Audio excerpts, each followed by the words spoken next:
Alright, so this is another reading from my book Pieces, 52 Short Stories About Being Human. Today is chapter 36, called Universe Provides. So it was quite hard to pick a bit that I could read on its own and would make sense, but I will just read the beginning. It's a little bit longer reading today, but bear with me, and then I'll take it from there.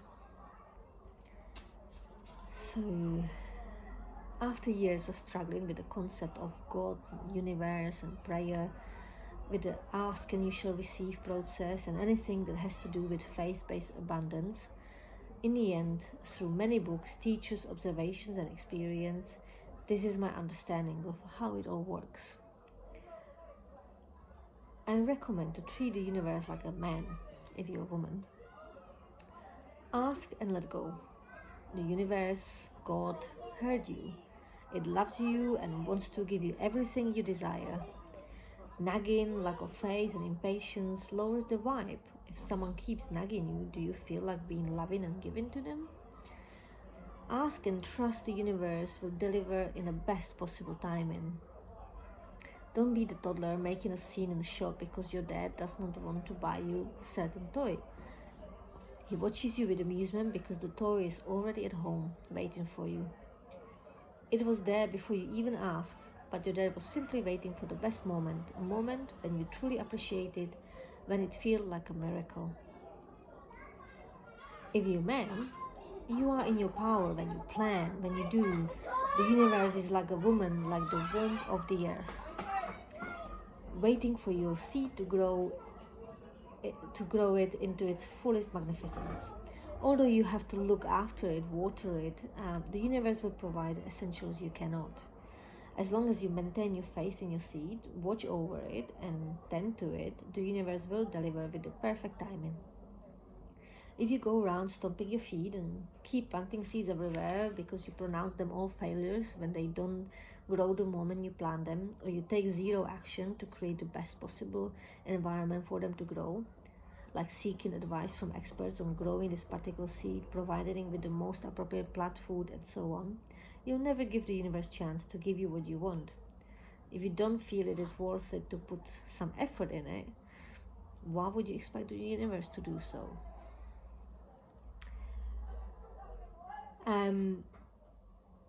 So this is kind of just an introduction to the chapter. I recommend you read it for yourself. It's quite thorough in explaining what it's all about. And there's more to it. I go to greater depth. But I think the one thing I really need to point out is that man, woman, in the sense I speak of it, it's more feminine, masculine. So it's not about a gender. You can be a woman naturally in masculine energy and a man naturally in feminine energy. We all carry both energies, but one tends to be more prominent, whether naturally or by choice, or sometimes mostly unconscious choice, but the way we've been conditioned. So for example, the way I grew up, I was conditioned to be in my masculine energy, to be the doer, to work hard, to constantly strive for something and make things happen, which is very masculine. And that's why things been quite hard for me. Although I've managed to have some success with it, it's been hard because it was going against my natural energy, which is actually quite feminine.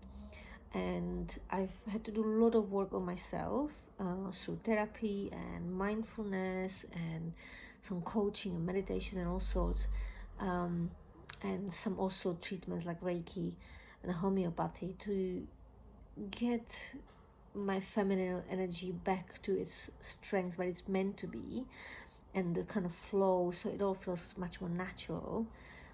I'm not there yet. I still feel that the masculine does still kind of seep in and tries to take over, but it certainly has become easier to be in my feminine. It's not such a struggle as it used to be. To kind of, by what I mean in my feminine is to kind of be able to sit back and allow things to happen, to go with the flow. Um, and it doesn't mean that you don't take any action ever or anything like that when you're in your feminine. That's not what I'm saying. There's, when it's inspired action, when it just comes to you, when it's kind of flows through you, it's really easy. It really becomes just like you can't help it. You have to do that. So there's still a lot kind of practical stuff that you need to do, and it's also kind of managing that in the kind of masculine aspects of your life. So at work, especially, or as a mother, although it sounds counterintuitive, but actually being a mother is quite masculine because you have to take care, you have to provide, you have to look after, you have to think of possibilities and the future and all sorts, and that's very kind of masculine energy thing. So that's where ideally you want to be a partnership with someone, woman or man, doesn't matter, who is quite masculine, so they can provide you with that space to be in your feminine and to let go and be taken care of and be looked after and allowing things to come to you, so to refill your cup, so then you can give as a mother and at your work. And it works the other way around, those in masculine energy really, in the natural masculine energy, really thrive on doing, on achieving, on pursuing, on making things happen, of making decisions, on looking after others, taking care of others, on giving. What makes them thrive, it gives them energy, it makes them feel satisfied with their life. And when you look at really successful people, they tend to have these traits. I've looked at some really successful female coaches, for example, and the really good ones, those that are kind of really related and who've made really kind of like big leaps in their careers, are those who are very much in their feminine, who are very much aware of who they are and allowing things to happen, but still taking the action that's inspired and positive. And then when I looked at male successful people, they tend to be the grafters, the kind of, work hard, will make it happen, will take steps. So, they have different approaches. So there's not like one approach is better than the other. It's more what is naturally your flow, who are you naturally, and that's actually the difficult thing sometimes to uncover, because there's this notion that men are masculine, women are feminine, but that's not necessarily the case. That's, I'd say, majority of people are kind of in those categories, but there are women who are naturally masculine and men who are naturally feminine, and they don't even have to be gay. They can still be heterosexual. It's got nothing to do with sexuality, or very little to do with it. It's more kind of your energy in life, how you are as a person. It's not necessarily displayed in outward feminine or masculine ways to express yourself, so a man with mostly feminine energy will not necessarily be effeminate or camp or something like that. That's completely different aspect of being, and it's not about the energy. It's more,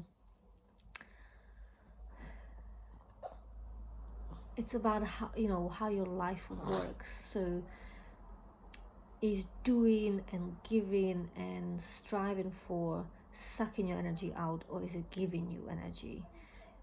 If it's giving you energy, then you're masculine. If it's sucking the energy out of you, then you're more likely to be feminine. Only the other aspects, if you find that often when you stop trying and you stop kind of trying really hard, things just start happening to you. You find money on the street, and you get help from all sorts of places, or you win a lottery, or whatever. Things just become easier, although you're not doing anything specifically. then you're more likely to be in your feminine. There are the other aspects to it as well, of kind of very how open you are, where you hold your energy, you know that. And I go into more detail about it in the book. So do have a read. um, but if you want to chat about it as well, you can always write to me. I'll be very happy to have a chat with you, whether in person or through messaging. But yeah, the video is already long enough, so I'm not gonna bore you any longer. But um, I'd say if you don't take anything else away from this, find what's your dominant energy, feminine or masculine, and then find a way how to make it work for you, so your life is easier and more abundant. So yeah, that's how I view it. I'm not massively into these processes of, you know, you have to do this, you have to do these exercises, and you have to say things certain way, and you have to pray in certain way, and you have to follow certain structures and stuff. It just doesn't work for me. It's too contrived. It's like, let's come together with some solution to sell a book, you know, but it might have worked for that person because that's what worked for that person, and actually it might work for a few other people who are on a similar page. But if you're just a little bit different, it's just gonna be it doesn't work. And that's how I felt about so many different books that I've tried. And it really wasn't until I realized how the feminine masculine energy works, and when I, during meditation, found my own way of interpreting it and understanding it, then it became much easier to cover it. It's not easy yet because the masculine still jumps in and it's like, no, you have to do this, you have to do that, you have to try hard. But look, even just, you know, I was homeless the first few months of my son's life, and initially I was working so hard. I was trying, I was giving it everything, and nothing was happening. And I was like, oh my God, I'm just exhausted. I just need to stop. I just need to rest, and I'll see what happens. And that's when everything starts coming in. I found an amazing flat. Everything just came together to help me to get a flat. Everything came together to fill it with amazing furniture. Like, everything just came to a perfection with very little effort on my part. The biggest effort has been actually accepting all these gifts, because I found it difficult. Because I'm so still stuck in my masculine, I find it difficult to just receive with gratitude. So that's where I'm a little bit stuck, and that's what I'm working on. But, you know, that's just an illustration of how it can work. It doesn't necessarily to be like massive miracle and you have millions. It's just having what you need at all times. And really, when I think about it, through the most difficult times of my life, I always had what I needed. Every single time. And although it's been a bit of a struggle to let it seep in, when I do, it's more than I need. And that's what I'm working on at the moment. Because when I have more than I need, I'll be able to give others much more abundantly as well, and share much more. So yeah, head over to your bookshelf, pick up my book, and have a read of the chapter. And I'll see you soon.